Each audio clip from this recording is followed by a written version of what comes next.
Hello there, and as usual, I'm Aaron from Let's Stay Gamers, and welcome.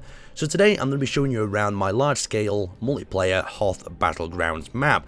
Now the idea of this is to build this and allow server admins to use it and have a large-scale sort of battle in a Star Wars sort of flavour. Now I'm using a lot of different models from different people and designers, so I've got some links to them in the description below if you want to check them out. We've got these beautifully large walkers, and these are going to act as mobile spawn points for the Empire as they attack. If I spawn my character in here and I move over to this door, we actually have the mobile spawn point inside. The door comes up and we can have our snowtroopers drop down. Now there's not a snowtroopers model at the moment, but if you were to use mods, then you could use the stormtrooper from the workshop, but I've tried to avoid as many mods as possible. We've only actually got the Star Wars weapons pack on at the moment itself, but still that could be removed if you want it to be completely vanilla. Now back here we have the Empire's spawning post, so if them ATSCs are actually knocked down or the larger ones are knocked down as well, then we have a backup spawning point where we've got ammunition and supplies. But the idea is once these are destroyed, the round is over. So let's actually have a look around the rest of the map and some of the details that I've added. So as this walker starts to make its way towards the first rebel defensive line, I'm just going to show you how the actual walkers work. They're really cool, really simple to use. You hop into the head through here. If I can just access that, we've got all the controls listed in front there, and we can move the head around. So if I just move my camera left and right, you see we've got full access to the head, and if I fire, we've got access to the large cannons as well, and I can move this left and right by using the different timer blocks as I get it closer or further away from the target area. If I go into the second menu, I can also access the smaller blasters as well. Very cool, very simple, and we've also got the doors on the back that we can drop and start to drop troops into different areas. A really nice walker design. I've seen a few in the past, but this one is very simplistic and works very well. Let's head up to the rebel defense line and see what they've got cooking. So as we move on from the walkers themselves, we move on to the rebels defensive line. Now the idea of the rebels in this position is to actually hold the shield generator that you can see is located at the back of the defenses, and they've got a variety of different outposts, trenches and gun positions to do so. And you can also see we have two of these Empire sort of micro spawn points as well, and the idea is when they get up to this level they can capture these and they can turn these into an advanced spawn point for infantry, so they can assault over the ridge. These are completely indestructible as well, so we can assault over the ridge into the first of the rebels defensive areas.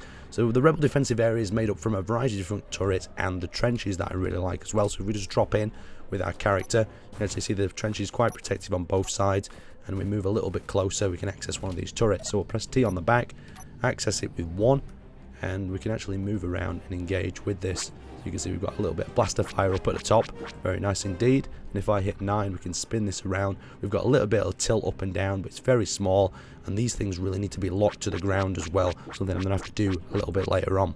So we'll hop out of that and we'll have a look at the heavy blaster turret. Now in the movies you see these things charge up and then fire a much sort of devastating projectile. So once again, move to the control block, control it, and we can actually begin engaging them targets as they move. Once again, these are one of my favourite ones, I have to say. They look a lot cooler indeed, especially when they're hammering rounds out. Now these rounds themselves don't do too much damage to the larger walkers, but to infantry they are devastating. So we'll pop out of that and we'll continue going back along our defensive line. So if I press 8, I've done a little bit of an intake valve here. I don't really know what I was doing with that. And we've got one of the first little bunkers that acts as a mobile respawn for the rebels there. So this can be taken out and destroyed, of course, by the Empire. So this is just another factor.